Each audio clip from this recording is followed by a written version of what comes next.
The auditorium buzzed with its usual pre-show energy, but tonight felt different, charged with something indefinable that even seasoned television professionals couldn't quite name. Simon Cowell adjusted his collar and glanced at the production notes scattered across the judge's table. Another evening of fools. Another stream of dreams and disappointment. The harsh studio lights painted everything in stark relief. The gleaming stage, the expectant faces in the audience. The cameras positioned like silent sentinels capturing every moment.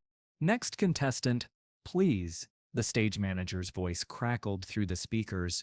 From the wings emerged a young woman, perhaps 22, with gentle brown eyes and shoulder-length auburn hair that caught the stage lights like copper wire. She wore a simple navy dress and carried herself with a quiet dignity that immediately distinguished her from the parade of performers who had come before. Maya Chen stepped into the spotlight's embrace, her hands moving gracefully at her sides. The audience fell into an expectant hush, unaware that they were about to witness something extraordinary. Simon leaned forward slightly, his practiced eye automatically assessing. Professional performer? Unlikely. The nervous energy was there, but tempered with something else, a serene confidence that intrigued him. "What's your name?" Heidi asked, her voice warm through the microphone. Maya's response came not in words, but in fluid movements of her hands. Her fingers danced through the air with practiced precision, painting meaning in space where others used sound. The translator beside the stage stepped forward. Her name is Maya Chen. She's 22 years old and has been deaf since birth. A ripple of understanding moved through the audience. Simon felt something shift in his chest, a tightening he hadn't expected. In 15 years of judging, he had developed armor against sentiment. But something about this young woman's presence was already working past his defenses. "What will you be performing for us tonight?" Simon asked, his voice carrying across the suddenly quiet studio. Again, Maya's hands moved with elegant purpose. The translator's voice followed. "She says she will be singing Hallelujah by Leonard Cohen. She wants to show that music isn't just about hearing, it's about feeling." Simon's eyebrows rose slightly. In his experience, contestants who chose such well-known songs rarely succeeded in making them their own. The song had been performed countless times on this very stage by voices both magnificent and forgettable. But as Maya positioned herself center stage, something in her bearing suggested this would be different. The opening notes of the familiar melody began to play through the sound system. Maya closed her eyes for a moment, her entire body seeming to absorb the vibrations from the speakers positioned throughout the stage. When she opened them again, her hands began to move. What happened next defied every expectation in the room. Maya's hands became her voice, each gesture flowing into the next with liquid grace. Her face, illuminated by the stage lights, became a canvas of raw emotion. Though no sound emerged from her lips, every person in that auditorium could hear her singing. Simon found himself transfixed. He had witnessed thousands of performances, had been moved by exceptional voices and extraordinary talents, but this was something entirely different. Maya wasn't just translating lyrics into sign language, she was embodying the very soul of the song. Her hands painted pictures in the air, joy and sorrow, hope and despair, love and loss. When she signed the word Hallelujah, her entire being seemed to lift, her face radiant with an inner light that had nothing to do with the stage illumination. The audience sat in complete silence, many with tears streaming down their faces. Camera operators, usually focused solely on their technical duties, found themselves wiping their eyes behind their viewfinders.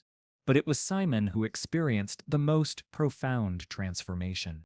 As Maya moved through the second verse, something cracked open inside him. the carefully constructed walls he had built around his emotions, walls necessary for survival in an industry that could be brutally unkind, began to crumble.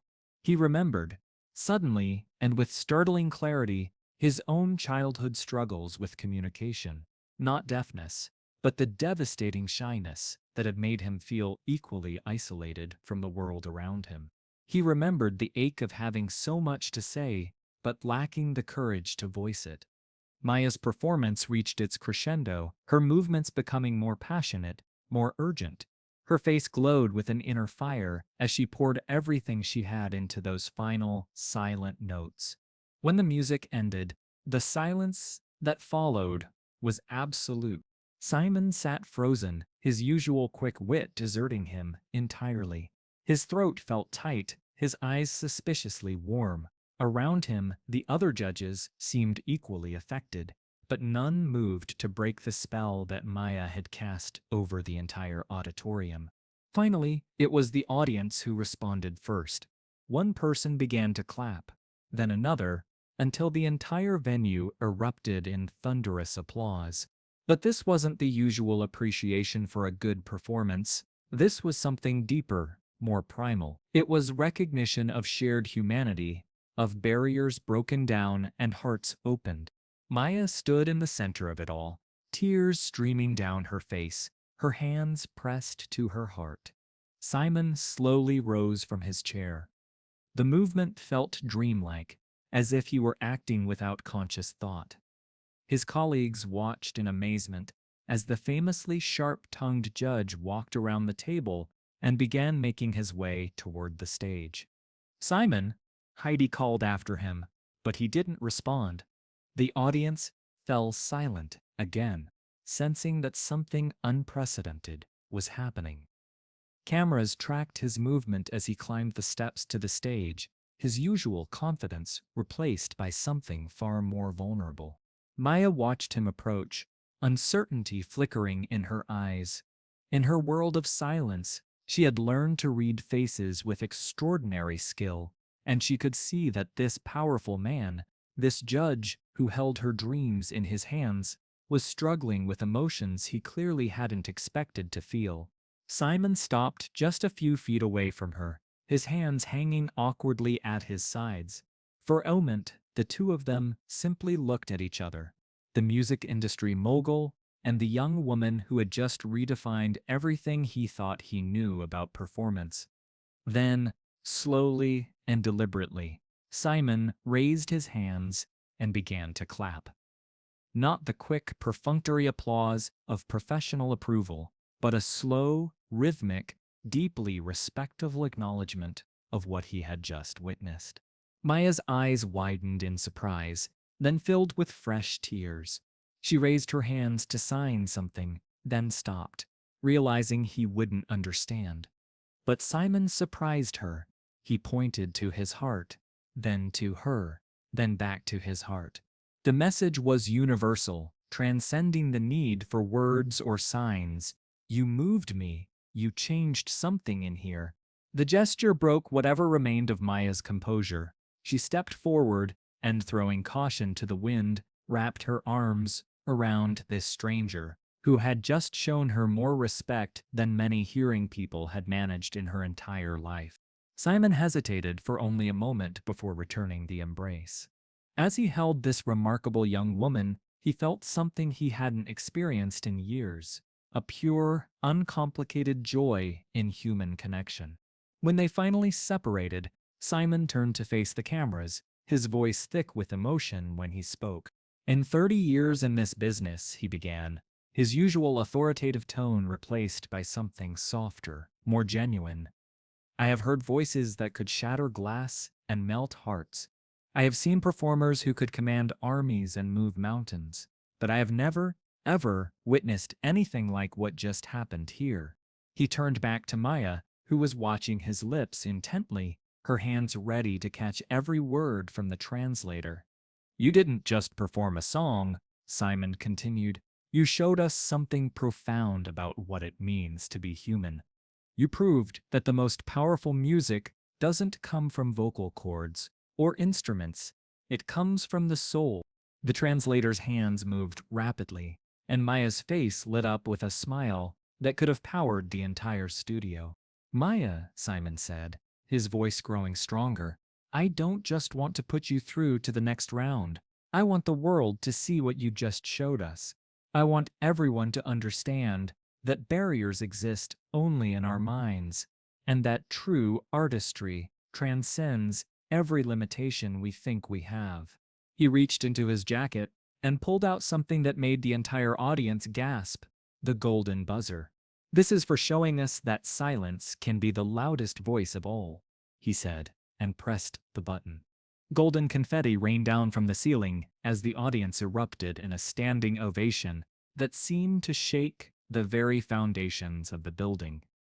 Maya stood in the center of it all, her hands pressed to her face in disbelief, her body trembling with joy. But Simon wasn't finished. As the celebration continued around them, he leaned close to Maya and spoke directly her, knowing she could read his lips.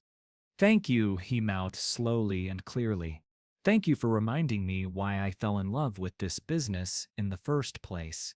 Maya's eyes searched his face, seeing something in this powerful man that few people ever witnessed, genuine vulnerability. She raised her hands slowly, signing with deliberate care so he might understand even without translation. Her movements were soft, graceful, speaking a language older than words. The other judges had joined them on stage now. Heidi wiped tears from her eyes as she approached, while Howie stood back respectfully, understanding that something sacred was happening before them. Even the usually animated Sophia remained silent, her hand pressed to her heart. What did she say? Heidi whispered to the translator, who had also climbed onto the stage. She said. The translator's voice was thick with emotion. Music lives in the spaces between the notes. Tonight, you helped me fill those spaces with love. Simon felt his carefully maintained composure crumble completely. This young woman, who had lived her entire life in a world that often overlooked her, had just taught him something profound about the very essence of communication. She had shown him that the most important conversations happen not with words, but with presence, respect, and open hearts. Maya, Simon said, ensuring she could see his lips clearly, I want you to know something. In my career, I've worked with some of the biggest names in music. I've seen performances that have shaped entire generations. But what you did tonight, this will change people's lives. As he spoke, something remarkable happened in the audience. People began to stand, not in the usual wave of applause, but one by one, as individuals made a personal choice to honor what they had witnessed. The applause evolved into something deeper, hands raised high, swaying gently, a silent symphony of appreciation that Maya could feel in the vibrations through the stage floor. Maya placed both hands over her heart and bowed deeply to the audience, then to each judge individually. When she reached Simon, she paused, looking directly into his eyes, with an intensity that made him feel as though she was seeing straight into his soul. She signed something else, her movements quick and excited. The translator smiled as he interpreted, She wants to know if she can teach you to sign thank you properly. Simon's eyebrows rose in surprise, then a genuine smile, not his usual practiced television smile, but something authentic and warm spread across his face. I would be honored. Maya stepped closer, gently taking his hands in hers. Her touch was warm, confident, and patient. She guided his fingers into position, showing him the simple but elegant gesture that meant thank you in American Sign Language. Like this, she mouthed, demonstrating the movement again. Simon followed her lead, his movements clumsy but earnest. When he finally completed the sign correctly, Maya's face lit up with such pure joy that everyone watching felt their hearts lift. Thank you, Simon signed back to her, the words now carrying the weight of genuine effort and respect. The simple gesture seemed to bridge a gap that neither had known existed between them. Maya nodded, tears streaming down her face, and signed something back to him. Even without understanding the words, Simon knew exactly what she was saying. Thank you for listening with your heart. As the cameras continued to roll and the audience continued to cheer, something fundamental had shifted in that studio. It wasn't just about talent anymore, or entertainment, or even dreams coming true. It was about the moment when two human beings from completely different worlds found a way to truly see each other. The golden confetti continued to fall like gentle rain, each piece catching the light as it drifted down, creating a magical atmosphere that seemed to suspend time itself. In that sacred space, barriers dissolved completely. Later, as the show wrapped and the audience filed out, Simon remained on stage long after everyone else had gone. The golden confetti still littered the floor around his feet, glittering under the gradually dimming lights. His assistant approached cautiously. "Simon, the car is waiting." He nodded, but didn't move immediately. Instead, he stood there thinking about Maya, about the courage it must have taken to step onto that stage, knowing she would be judged by people who might not understand her world. "Did you know," he said quietly, "that I almost quit this show 3 times in the past year?" His assistant looked surprised. "No, I didn't. I thought I was getting too cynical, too hard. I thought maybe I'd lost the ability to be surprised." He bent down and picked up a piece of the golden confetti, turning it over in his fingers. "Turns out I was wrong." As he finally walked toward the exit, Simon carried with him something more valuable than ratings or reviews.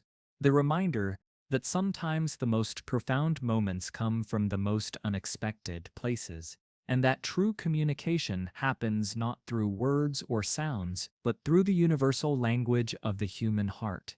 The stage lights finally dimmed to black, but the impact of what had happened there would resonate far beyond that single evening. In a world increasingly divided by differences, one young woman had reminded everyone present that the things that unite us are far more powerful than the things that separate us. And in the heart of one formerly cynical judge, a small flame of wonder had been rekindled. A flame that would burn brighter every time he remembered the night when silence taught him how to truly listen. That night, the world didn't just see a performance, they witnessed the moment when judgment transformed into understanding, when barriers dissolved into bridges, and when the silence between two people became the loudest declaration of human dignity ever heard. In the end, Maya Chen didn't just win a golden buzzer. She won something far more precious, the recognition that every voice deserves to be heard, regardless of how it chooses to speak.